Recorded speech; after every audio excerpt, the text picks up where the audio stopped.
ଆପଣ ନା ଦିଅନ୍ତୁ, ଆପଣଙ୍କ ଯଦି ଜାଗା ଅଛି ଆପଣ ପୋଖରୀ ସରକାର ତାଙ୍କ ଖର୍ଚ୍ଚରେ ପୋଖରୀ ଖୋଳିବେ। ଆପଣଙ୍କ ଜବ୍ କାର୍ଡ଼ ଥିବା ଦରକାର। ଯଦି ଜବ୍ କାର୍ଡ଼ ଅଛି ଆପଣ ଘରେ ପୋଖରୀ ସରକାର ତାଙ୍କ ପଇସାରେ ଖୋଳିବେ, ଆପଣ କିଛି କରିବା ଦରକାର ନାହିଁ।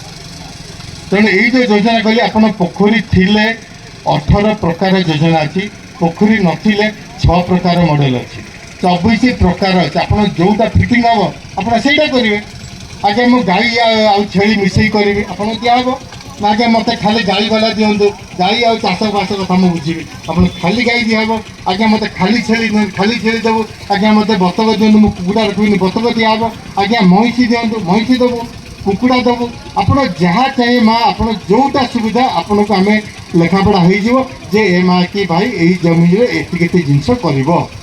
ଆପଣ ସେଠି କରିଦେବେ, 4 ଥର ଆପଣ ହେଇଗଲା, ଫଟୋ ଉଠେଇଲେ ଆପଣ ଖାତା ପଇସା ଦେବ। ଆଉ ଯେଉଁ ଜାଗାରେ ମା ଆପଣ ଗାଈ ଛେଳି କୁକୁଡ଼ା ବତକ ମାଛ ଆପଣଙ୍କର ଛତୁ ଚାଷ ଏ ପନିପରିବା ସବୁ ରହିଲା, ଆପଣଙ୍କର ଇନ୍ଦ୍ର କ'ଣ କରିପାରିବ? ବର୍ଷା ହେଲେ ନହେଲେ ଆପଣ ଗାଈ ଛେଳି କୁକୁଡ଼ା କ'ଣ ଅସୁବିଧା ହେଇଯିବ କି? ଆପଣ ମାଛ ଅସୁବିଧା ହେଇଯିବ କି? ଆପଣ ଛତୁ ଅସୁବିଧା ହେଇଯିବ କି? କିଛି ଅସୁବିଧା ହେବନି ମା। ଆମେ ଇନ୍ଦ୍ରଙ୍କୁ ଜଗିବା ଦରକାର ନାହିଁ, ବର୍ଷାକୁ ଜଗିବା ଦରକାର ନାହିଁ ଯେ ବର୍ଷା ହେବ 3 ମାସ 4 ମାସରେ ଫସଲ କାଟିବି ବିକିବି ପଇସା ଆସିବି, ମା କିଛି ଦରକାର ନାହିଁ। ମୁଁ ଯେଉଁଟା କହୁଛି ମିଶ୍ରିତ ଚାଷ କର, ଆମେ ଆପଣ ସହଯୋଗ ଦେବୁ।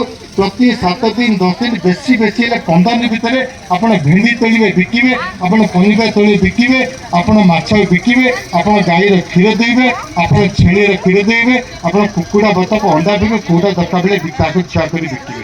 ଆପଣ କେହି ଅଟକେଇ ପାରିବେନି। 7 ଦିନ 10 ଦିନ ଥରେ ଲେଖା ଆପଣ ଘରୁ ପଇସା ଆସିବ। ହାଟକୁ ହାଟ ଜିନିଷ ବିକିକି ଆପଣଙ୍କର 200 300 500 ପ୍ରତି ସପ୍ତାହରେ ପାଇବେ।